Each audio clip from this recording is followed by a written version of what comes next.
Bonjour, bonjour et bienvenue dans une nouvelle vidéo Update Lecture. Les livres que je vais vous présenter dans cette Update Lecture ne sont qu'au format numérique, donc issus de mes achats de la grande opération de Bragelonne.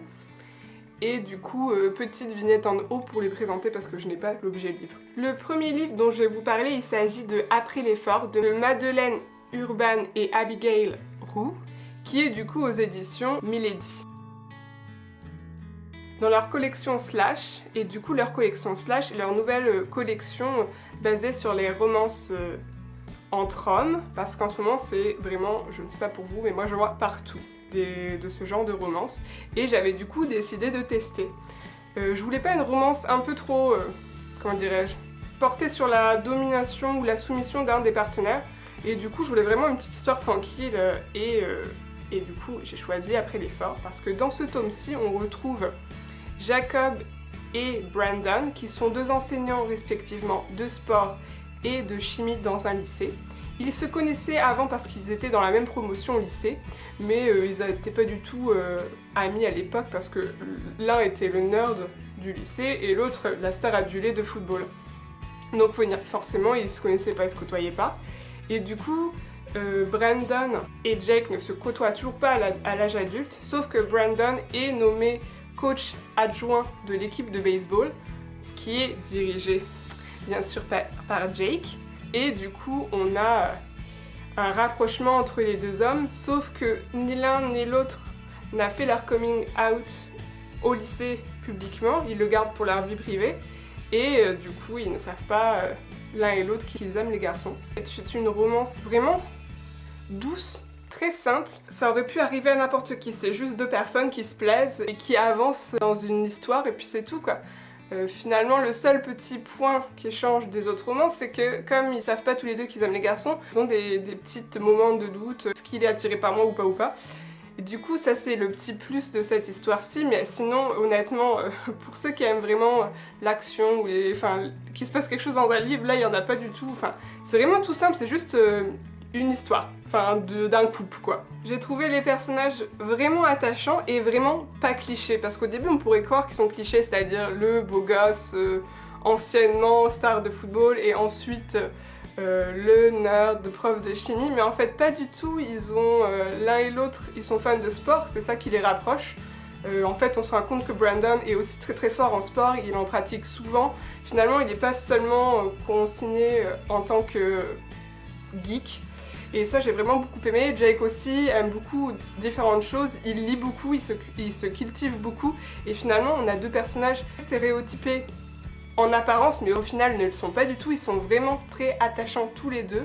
J'ai vraiment beaucoup aimé le personnage de Jake particulièrement parce qu'il a un humour assez ironique, et on a quelques scènes un peu torrides mais j'ai jamais trouvé ça trop choquant, c'est pas plus que dans d'autres romances hétérosexuel, donc ça franchement j'ai rien à dire, c'était vraiment une très bonne entrée en matière pour ce genre de romance là, et je pense que je vais continuer dans le même genre, c'est-à-dire des petites histoires assez simples. Donc en bref, pour les amateurs de romance toutes simples et qui veulent tester le nouveau genre, je vous le conseille franchement. Ensuite, le deuxième livre que j'ai à vous présenter, il s'agit du premier tome de Chasseuse de la nuit de Janine Frost, qui s'intitule Au bord de la tombe.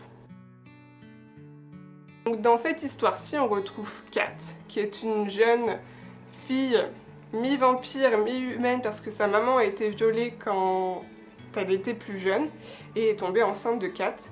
Et Kat, du coup, déteste les vampires, parce que sa mère lui a mis dans la tête que c'est des monstres et ils font vraiment le mal, ce qui est compréhensible puisqu'elle s'est faite violer. Et donc Kat tue des vampires, et un jour elle décide de tuer un vampire qu'elle rencontre dans sa bar. Sauf que ce vampire-là, il s'agit de Bones, qui est un maître vampire et qui, du coup, tue aussi des vampires puisqu'il est chasseur de primes. Et ils vont, du coup, faire une alliance pour tuer des plus méchants vampires encore. Et du coup, j'ai choisi cette histoire-ci parce que, comme je vous l'ai dit dans le book haul précédent, je testais de nouvelles choses avec cette opération numérique de Bragelonne, et je ne lis quasiment jamais de Beat Lit. J'ai vraiment été une grosse fan quand j'étais plus jeune de Buffy contre les vampires, et je voulais vraiment une héroïne comme ça, un peu chasseuse, battante, et je me suis tentée dessus, et j'ai pas été déçue parce qu'on a vraiment énormément d'action dans ce roman, mais vraiment ça m'a surprise Et puis Kat est vraiment une héroïne battante. Elle est aussi très fragile par certains côtés. On a une relation avec Bones qui est, je trouve, géniale. J'aime beaucoup ce genre de dynamique entre personnages parce que finalement, il y a à la fois de la tendresse mais aussi de la combativité. Enfin, ça me plaît vraiment. Et puis j'étais une grosse fan du personnage de Bones. Je l'ai adoré vraiment dès qu'il est apparu. Je me suis dit, quand je l'ai vu, tu vois... Au premier page, je me suis dit non mais c'est bon, lui c'est le héros de ce roman, enfin du moins pour moi. Et du coup finalement il m'a pas déçu, il est vraiment parfait, il est exactement ce que j'aime comme personnage masculin, c'est-à-dire il est à la fois fort, à la fois combatif, mais à la fois aussi très tendre, très assuré, très charismatique, mais sans pour autant être un macho, donc franchement c'est un personnage masculin que j'adore. Honnêtement, je suis tombée amoureuse, je pense. J'ai vraiment aimé leur dynamique ensemble, leur dynamique de duo. Et donc le contrat a été largement rempli pour ce roman, puisque je voulais juste de la Beat Lit qui ressemble à Buffy contre les vampires, et c'est exactement ça. Donc pour les amateurs de Beat Lit, je le conseille vraiment, mais je pense qu'ils l'ont déjà lu parce que c'est un classique de ce genre. Et j'ai hâte de voir la suite, puisque la fin... Et bien à la fin, on a envie de courir prendre le tome 2. Donc c'était vraiment une très bonne expérience. Donc le dernier roman que je vais vous présenter dans cette update lecture, il s'agit du Secret de Pembroke Park de Julie Classen, donc publié chez Milady à la base, dans leur collection romance. Et donc là on a affaire à une romance historique. Dans ce roman-ci, on retrouve Abigail, qui est une jeune fille issue de la bourgeoisie londonienne. Donc son père gagne bien sa vie, mais il a fait de mauvais investissements et du coup il a perdu une grande partie de sa fortune, et en plus ce sous les conseils d'Abigail. Donc Abigail se sent vraiment très mal, et donc alors qu'ils décident de quitter leur maison de Londres, de tout vendre et de partir dans un quartier moins luxueux de Londres, ils reçoivent comme héritage, ou comme location gratuite, ce qui est assez bizarre, un manoir donc à Pembroke Park, dans une région plus éloignée de l'Angleterre. Ce manoir est entouré de mystères parce qu'il s'est passé un fait divers assez surprenant il y a quelques années. C'est-à-dire que la famille qui habitait là a disparu du jour au lendemain, et l'ancien propriétaire, qui était le frère du dernier propriétaire, est mort dans des conditions assez mystérieuses. Donc ce manoir est empli de mystères, et Abigail va essayer de démêler tout cet écheveau de mystères qui entoure ce manoir, et pourquoi finalement on leur a demandé d'habiter gratuitement dans ce manoir. On nous le vend comme une romance historique, et honnêtement ce livre, je ne trouve pas que ce soit la romance qui soit au cœur. Honnêtement c'est vraiment l'intrigue autour de ce manoir, c'est pour savoir ce qui s'est passé donc pour les deux familles, respectivement du frère aîné et du frère cadet, celui qui s'est fait assassiner et celui qui a disparu mystérieusement. On veut savoir quel drame, ce que cachent les habitants du village. Enfin, on est vraiment dans l'expectative de ce mystère. Et c'est très bien fait parce qu'honnêtement, on a plein de fausses pistes. Je ne m'attendais pas à la fin, honnêtement, de ce mystère une fois qu'il est dévoilé. C'est pas non plus le mystère du siècle, mais honnêtement, on a vraiment plein de petites pistes, et honnêtement, elles sont vraiment bien fouillées. Enfin, ça m'a paru vraiment mystérieux. D'un point de vue historique, on est parfaitement, je trouve, rigoureux. En plus, on a ce qu'on a peu d'habitude dans les romances historiques, c'est-à-dire la religion. Dans ce livre-là, on a vraiment un gros aspect religion, c'est-à-dire que Abigail tombe amoureuse, on va dire, du vicaire du village, et donc lui c'est un vicaire donc il fait régulièrement des sermons, il cite régulièrement les écritures.